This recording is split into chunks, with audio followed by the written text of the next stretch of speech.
Red zone లో ఉన్నారు, దాదాపు 45 మంది ఆరెంజ్ జోన్ లో ఉన్నారు. మొత్తం పూర్తి స్థాయిలో ప్రభుత్వం కొలాప్స్ అయిపోయింది అనే విధంగా వాళ్ళు సర్వే చేసింది. అది మేము సర్వే చేయించి మీరు చెప్పండి అని మేము చెప్పింది కాదు, లేక ఒకవేళ మీడియా ఛానల్ ఎవరో మీలాంటి వాళ్ళు చేయించింది కాదు. వాళ్ళు చేసింది అది కదా, ఆత్మసాక్షి సర్వే వాళ్ళు చేసిన దాన్ని బట్టి మనం డిబేట్ పెట్టాం. మీరు ఆ డిబేట్ మీద మనం మాట్లాడతాను, దానికి మనం ఆందోళన చెందాల్సిన అవసరం లేదు. సరే మీరు సర్దుకుంటే ఇంకొంచెం మళ్ళీ రేపు ప్రతిపక్షానికి నిలవచ్చు, సర్దుకోకపోతే వాటిని అన్యాయంగా పోవచ్చు. దాంట్లో ఏం లేదు, పెద్ద ఆశ్చర్యపోవాల్సిన అవసరం లేదు.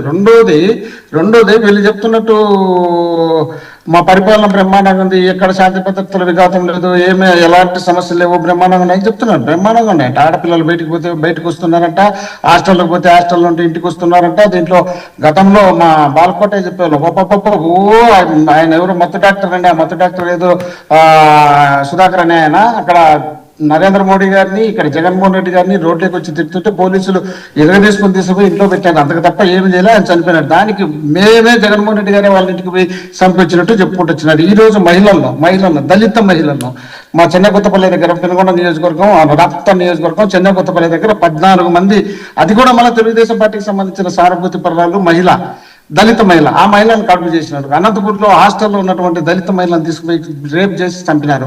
అక్కడ ప్రతి జిల్లాలో, కర్నూలు జిల్లా నుండి ప్రతి జిల్లాలో ఒక దళిత మహిళను, ఒక ఎస్టీ మహిళను, ఒక మైనార్టీ మహిళను ఎవరినో ఒకరిని తీసుకుపోయి రేపులు చేసి చంపి మళ్ళీ కేసులు కూడా అవసరం వచ్చి తెలుగుదేశం పార్టీ నుండి మా మీద పెట్టించడానికి ట్రై చేశారు.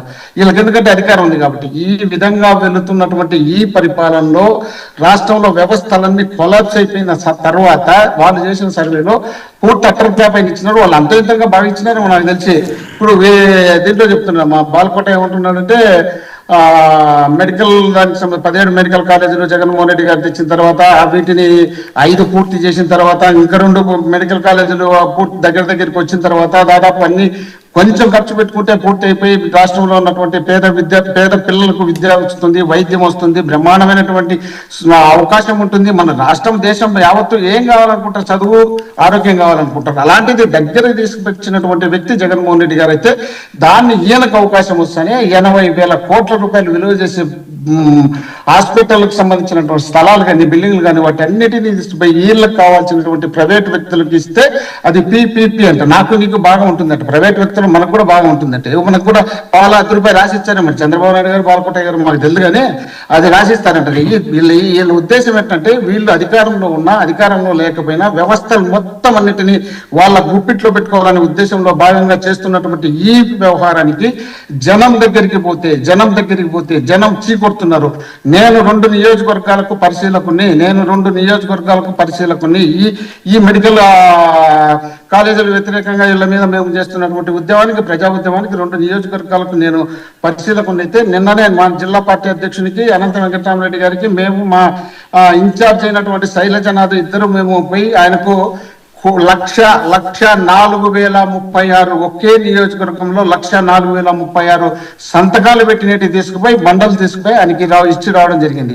రాయదుర్గం నియోజకవర్గానికి సంబంధించి నేను అప్పుడు మా ప్రసాదాలతో కూడా మన ఫోన్లో మాట్లాడుతున్నప్పుడు అన్న ఇక్కడ సంతకాలు సేకరణ ఉంటే మళ్ళీ మాట్లాడుతానని కూడా చెప్పిన.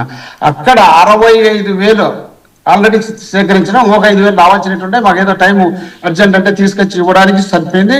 అట్లా మా జిల్లాలో అంటే 7 అసెంబ్లీ నియోజకవర్గాల్లో 5,50,000 దాదాపు ఇప్పటికి చేరినట్టు ఉన్నాయి. కానీ దాన్ని మనం దృష్టిలో పెట్టుకోకుండా మన ఇష్టం వచ్చినట్టు మనమే మాట్లాడుతున్నాం. అక్కడ కూటమి ప్రభుత్వానికి ఓటేసినటువంటి వ్యక్తులు కూడా మా దగ్గరికి వచ్చి మేము తెలుగుదేశానికి ఓటేసామయ్యా, ఇలాంటి మంచి అవకాశాన్ని చంద్రబాబు నాయుడు గారి చేతలారా రాష్ట్రంలో ప్రైవేట్ వాళ్ళకు ఇచ్చేస్తున్నారు, దీన్ని తీసుకుపోయి మన జీవితాల్లో నాశనం చేసే ప్రయత్నం చేస్తున్నాం. ఈ ప్రయత్నంలో భాగంగా మేము కూడా మీకు సపోర్ట్ చేస్తామని చెప్పి స్వచ్ఛందంగా వచ్చి సంతకాలు పెడితే మేము ఉన్న బలవంతం చేసినట్ట, మేమేదో దొంగ సంతాలు పెట్టుకునేట మాకేం వస్తారు. ఇప్పుడు ప్రపంచం యావత్తు ఆంధ్రప్రదేశ్ వైపు చూస్తుంది. ఎందుకంటే చరిత్రలో కని విని ఎరగని రీతిలో ఏ ముఖ్యమంత్రి చేయలేని విధంగా 1929 నుండి 2019 వరకు ఏ నాయకుడు తీసుకురాని మెడికల్ కాలేజీలు జగన్మోహన్ రెడ్డి గారు ఒకేసారి 17 మెడికల్ కాలేజీలు తెచ్చి వాటిని పూర్తి చేసి పేదవారికి విద్యను వైద్యాన్ని దగ్గరలో పెట్టాలనే ఉద్దేశంలో భాగంగా చేసినటువంటి ఈ బృహత్తరమైనటువంటి కార్యక్రమాన్ని వీళ్ళు చేతలారా భగ్నం చేస్తూ వీళ్ళకి కావాల్సినట్టు కమిషన్ల కోసం కక్కుర్తిపడి ప్రజలను సర్వనాశనం చేయాలనే ఆలోచనలో వీళ్ళు చేస్తున్నటువంటి ప్రయత్నంలో భాగంగానే వ్యతిరేకం పూర్తి స్థాయిలో వచ్చింది. రేపు 15వ తారీఖు చూడమనండి జిల్లా హెడ్ క్వార్టర్లో వీటిని ర్యాలీ పెట్టి రాష్ట్ర రాజధానికి పంపించే కార్యక్రమం చేస్తున్నాం. అప్పుడు చూడండి రాష్ట్రం ఏ విధంగా కనపడుతుందో ఆ రోజు తెలుస్తుంది వీళ్ళకు. వాటన్నిటిని దృష్టిలో పెట్టుకోకుండా మనం ఏదో కావాల్సినట్టు మనం మాట్లాడుకుంటూ పోతామని వీళ్ళు మీడియాల దగ్గరికి వచ్చి ఇది బోగస్ అది బోగస్ అంటే, అవును మీ బోగస్ అయితే మేము ప్రతి గ్రామానికి పోయినాం కదా, మీ నాయకులు ఉన్నారు కదా అక్కడ, తెలుగుదేశం నాయకులు ఎమ్మెల్యేలు మొత్తం రాష్ట్రం మొత్తం అంతా అధికంగా గెలిచినటువంటి మీరే కదా, గెలిచిన చోట ఒక ప్రెస్ మీట్ పెట్టిదో ఈ ఊర్లో వీళ్ళు బోగస్ సంతకాలు పెట్టించినారు అని చెప్పి ఒక ప్రెస్ మీట్ పెట్టి మాట్లాడొచ్చు కదా. మీరు ఫలానా ఊర్లో ఫలానా వాడు కాదు, వీంతో ఊరికల్లా సంతకం పెట్టించుకొని వచ్చినారు, వీ సంతకం పెట్టలేదంట చెప్పించండి చూద్దాం. ఎక్కడైనా మీరు కుప్పం నుండి అనంతపురం జిల్లాలో కానీ మీ లేక శ్రీకాకుళం జిల్లాలో కానీ ఏ నియోజకవర్గానికైనా మేము వచ్చి అడుగుతాం, మీరు మేము పెట్టించుకొచ్చిన సంతకాల్లో ఇది బోగస్ సంతకం అని మీరు నిరూపించగలిగితే మేము దేనికైనా సిద్ధంగా ఉన్నాం. కాబట్టి ప్రజలు పూర్తి స్థాయిలో మీ మీద వ్యతిరేకత చూపుతున్నారు కాబట్టి, మీరు అబాస్పాలు అయినారు కాబట్టి మీరు కంగారు పడి వాళ్ళ మీద వీళ్ళ మీద రెచ్చిపోతున్నారు. ప్రసాద్ అన్న లాంటి వాళ్ళు మాకు విశ్లేషణలో కరెక్ట్ గా ఆయన చెప్తుంటే, ఆయన మా వైఎస్ఆర్ కాంగ్రెస్ పార్టీ కంటే ఆయన వైఎస్ఆర్ కాంగ్రెస్ పార్టీగా నేను ఆయన ఎన్నోసార్లు కొట్లాడుకున్నాం గతంలో. ఎందుకంటే ఆయన నేను మా పార్టీకి సపోర్ట్ చేస్తే ఆయన విశ్లేషణ చేస్తాడు. ఆ విశ్లేషణ చేసినప్పుడు ఇద్దరు కొట్లాడిన సందర్భాలు ఉన్నాయి.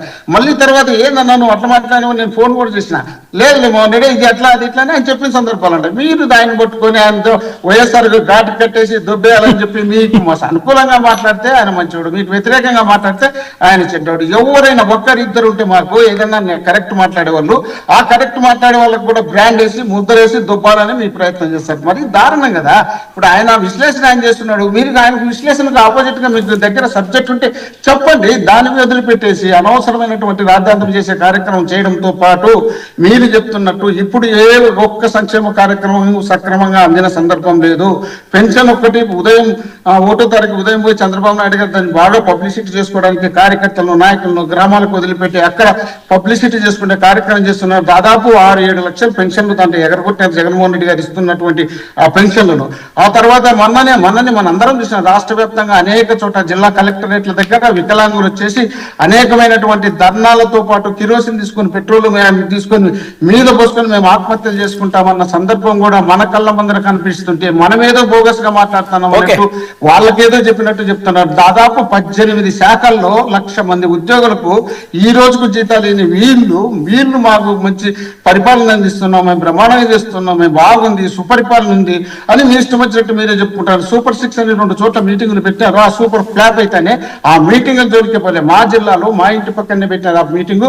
ఆ మీటింగ్ చంద్రబాబు నాయుడు గారు మాట్లాడుతున్నారు, వీళ్ళు బస్సులు ఎక్కి వెళ్ళిపోతున్నారు. అది